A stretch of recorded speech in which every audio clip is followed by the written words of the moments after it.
Сантайко. Және де кешегі роликте 20 заттар туралы Майнкрафттағы астында бір подписчик жазып жүріпті. Сен қалай, Сантайко, сен қалай түсіресің, сен қалай нетесің? Түсіресің ноутбуктан солай. Мен сіздерге бүгінгі серияда соны көрсетемін. Мен түсіру үшін OBS Studio дегенді қолданамын. Бірақ бұл өте қиын. Сол үшін сіздерге мен Bandicam деген программаны қолданыңдар деп совет беремін. Достар, Bandicam деген өте жақсы, өте күшті программа. Новичоктарға өте тез үйреніп алатын программа. Жарайды. Мен сіздерді нетпеймін, ұзартпаймын, очередьте тұрғызбаймын. Біз бастаймыз, достар. Енді Bandicamның өзіне кіреміз. Ссылкасы описаниеде қалдырамын. Бірінші бізде ол игровой режимға басамыз. Егер сіздер игралар түсірсеңіз, енді Bandicam сондайға ғана керек. Мұнда запись горячая клавиша стоп-старт. Мысалы 5-ке басасыз. Мен 5-ке қойып қойдым енді 5 деген санға. Сіздер көрініп тұрса, комментарияға жазып жүріңіз. 5 деген сан мына жерде 5 деп тұр. Мен бұл жерге қойып қойдым. Бұл 5 деген сан. Мысалы 5-ке бассам, қазір видео басталынады. 5-ке қайттан бастам, видео тоқтатылынады. Пауза. Горячая клавиша 6. 5-ке басып ассалаумағалейкум дейм, бірдеме шум, бірдеме болып қалса, 6-ға басамда видео тоқтатылынады. Мына добавить веб-камеру, бірақ мен өзім түрімді көрсетуді жақсы көрмеймін. Сол үшін жарайды. Келесіне кеттік. Келесі ол FPS. FPS-ті осылай қоя аламыз. Мысалы FPS-ті көрсеткілеріңіз келсе, мысалы Майнкрафтта ойнап жатсыздар, сіздер өте жаман, өте слабый компьютер, сіздер ойнай алмайсыздар, қатып жатыр, FPS-ті көргілеріңіз келеді. Сол кезде осындай FPS деген игровой режимда тұрады. FPS-ті біз өйстіп қоя аламыз әртүрлі желіге. Достар, кешіріңіздер, мынау звук үшін өте қатты.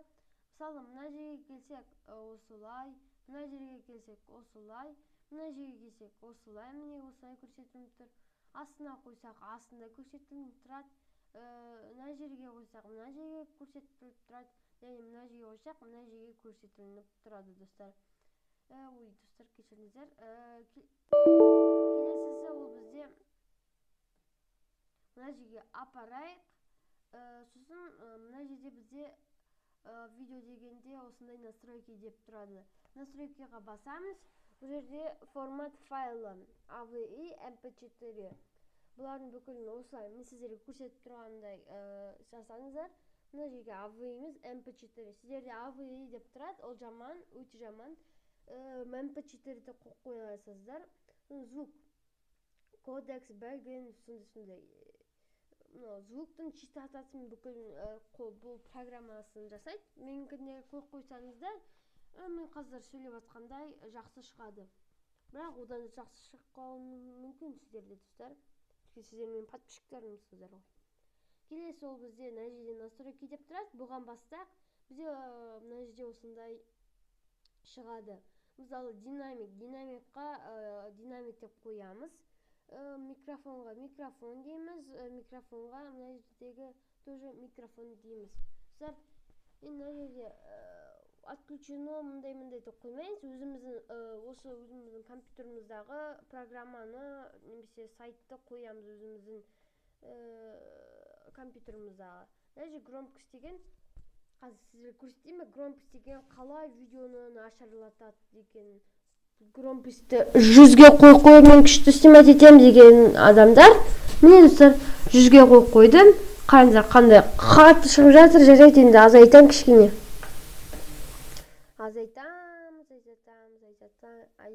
Азайтамыз достар. 8-ге дейін және де окейді басамыз. Келесі ол бізде изображение болды. Достар, осымен бізде бітті, достар. Мен сіздерге бүкілін көрсетіп шықтым. Веб-камераны қалай өшіруге керек, мынан бүкіл FPS-ті қалай қою керек, және де осы видеоның сұрағы, ой, мен бағыма өзгертіп жүріппін ғой. Осы видеоның сұрағы сен қалай түсіресің деген сұраққа жауап бердім. Енді жарайды, сіздермен болған мен Сантайко KZ. Сау болыңыздар.